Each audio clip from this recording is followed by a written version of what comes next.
पुण्यात्माओं, इस स्थान से जिस भी प्राणी को उपदेश प्राप्त हो गया उसके मोक्ष में शंका नहीं। ये तो आप निश्चिंत हो जाना, आपका मोक्ष 101% है। लेकिन इसमें मर्यादा प्रथम है। मर्यादा में रहोगे भगवान सदा साथ रहेगा।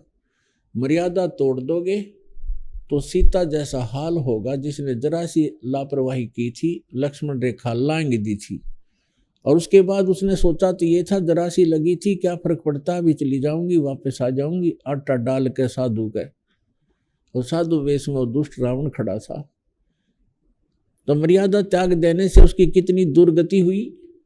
12 वर्ष तक रावण की कैद में पड़ी रही, सड़ती रही, लाखों करोड़ों व्यक्ति मारे गए, तब जाकर उसका छुटकारा हुआ। कैसे कितने पाप की भागिन बनी एक जरा सी मर्यादा लांघ देने से। ठीक इसी प्रकार जो हंस भक्त परमात्मा का हंस और इस परमात्मा की दी हुई मर्यादा का उल्लंघन कर देगा, वो सीता की तरह पछताएगा और बहुत दूर हो जाएगा। अपने आत्मा मानुष शरीर प्राप्त करके हमें क्या करना चाहिए, ये ज्ञान सत्संग से होता है। और सत्संग में आने से पता चलता है कि मैं कर क्या रहा था और करना क्या चाहिए था। हम सांसारिक व्यवहार में इतने रंगे जा चुके हैं, देखम देखा एक दूसरे को, और हमने उसी कार्य को अंतिम मान रखा है। बच्चे हो गए, उनकी परवरिश कर दो, विवाह कर दो, उनको नौकरी रोजगार मिल जाए, भगवान बस ठीक हो गया, मर जाए बेशक। नहीं, ये जो कुछ भी होना था उस बच्चों की किस्मत ही फला करती थी जब तक हम सतभक्ति नहीं करते। जब तक हम सत साधना नहीं करते, परम संत की शरण में नहीं आते, तो अपना भाग्य ही प्राप्त होता है बच्चों को। प्रत्येक माता पिता की कोशिश होती है कि मैं अपने बच्चों को अच्छा पढ़ाऊं और ये अच्छे नौकरी प्राप्त करें, इनको सुख हो। लेकिन कितने प्रतिशत बच्चे सफल होते हैं और कितने प्रतिशत फिर वो सर्विस आदि प्राप्त कर पा रहे हैं, जो सभी एक ही उद्देश्य लेकर पढ़ रहे होते हैं। तो इससे सिद्ध है कि उनकी किस्मत ही आगे आड़े आती है जब तक भक्ति नहीं करते। और जिस समय हम सत्साधना शुरू कर देते हैं तो उस समय परमात्मा हमारे भाग्य के लेखों को बदलना शुरू कर देता है। वो समर्थ परमात्मा ही हमारे कर्म के अंक, कर्म के लेख चेंज कर सकता है। उसके अतिरिक्त कोई भी, ना ब्रह्मा जी, ना विष्णु जी, ना शिव जी, ना दुर्गा जी, ना गणेश जी, और न ही ब्रह्म और परब्रह्म हमारे भाग्य को चेंज नहीं कर सकता। जैसा जिसका संस्कार वैसा ही मिलेगा। ठीक है, जो पुण्य करते हैं पुण्य अलग जमा होते रहेंगे, पाप करते हैं उनके पाप अलग डिपॉजिट होते रहेंगे, और दोनों ही आपको भोगने पड़ेंगे। और जब हम परमेश्वर की शरण में आ जाते हैं, सतपुरुष कबीर परमेश्वर जी की शरण में परम संत के माध्यम से, तो फिर हमारे पाप कर्मों का वो नाश कर देता है। वो सक्षम है, वो समर्थ है, और हमारे पुण्य ही शेष रह जाते हैं।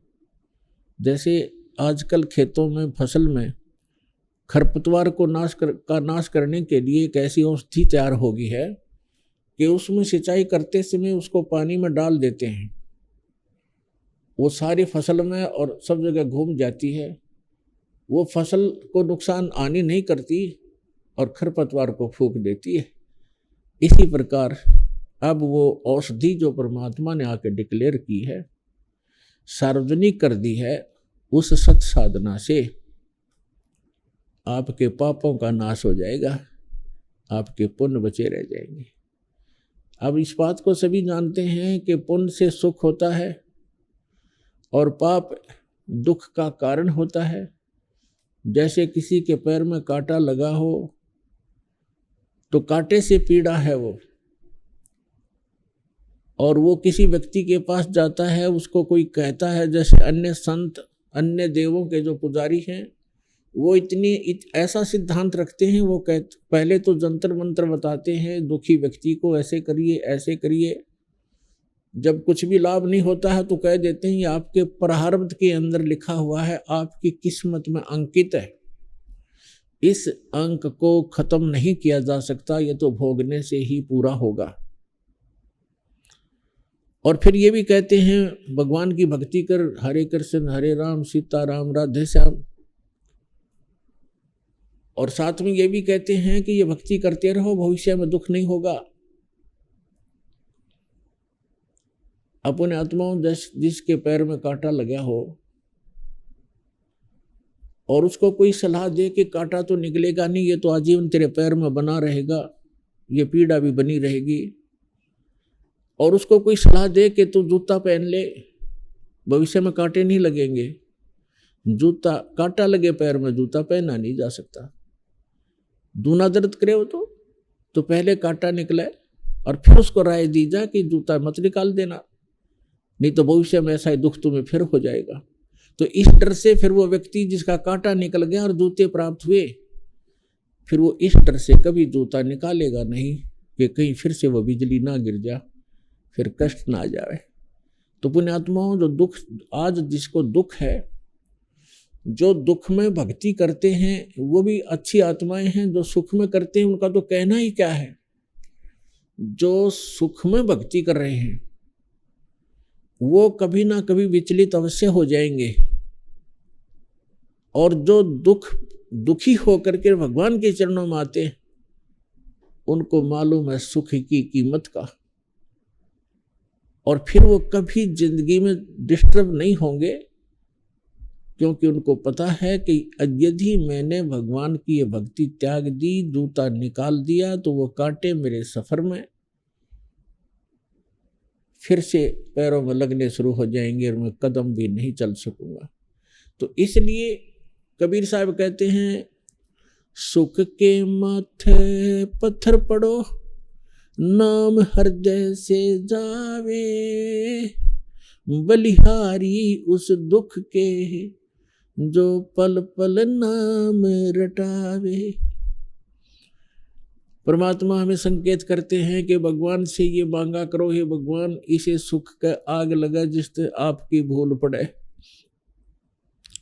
ऐसा सुख ना देना दाता जो हम आपसे दूर हो जाएं, ऐसा कष्ट दिए रखना दाता तेरी याद बनी रहे।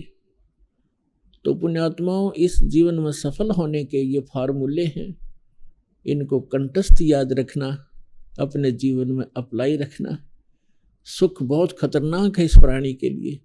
हम सतलोक में महासुखी थे और भगवान भूल गए, इस नकली के साथ लग गए। इसने क्या दिया हमारे को?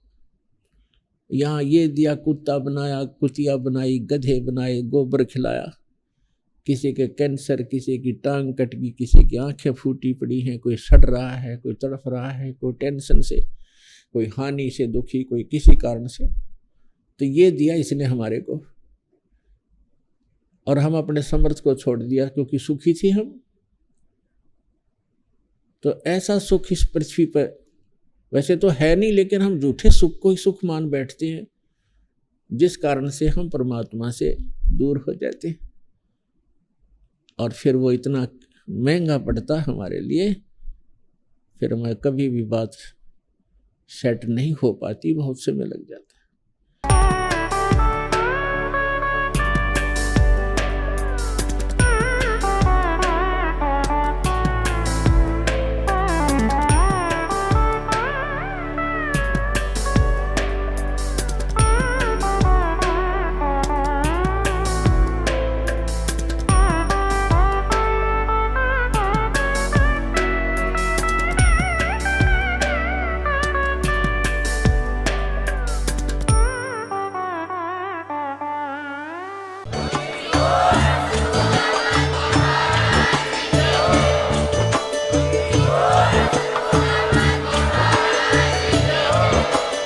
आप सुन रहे थे जगत गुरु तत्वदर्शी संत रामपाल जी महाराज जी के मंगल प्रवचन। अधिक जानकारी के लिए विजिट कीजिए हमारी वेबसाइट www.jagatgururampalji.org। संत रामपाल जी महाराज जी के शुभ आशीर्वाद से पूरे विश्व भर में 500 से भी ज्यादा नाम दीक्षा केंद्र हैं, जिन पर संत रामपाल जी महाराज जी द्वारा ऑनलाइन निशुल्क नाम दीक्षा दी जा रही है। अपने नजदीकी नाम दीक्षा केंद्र का पता करने के लिए संपर्क करें 8222880541।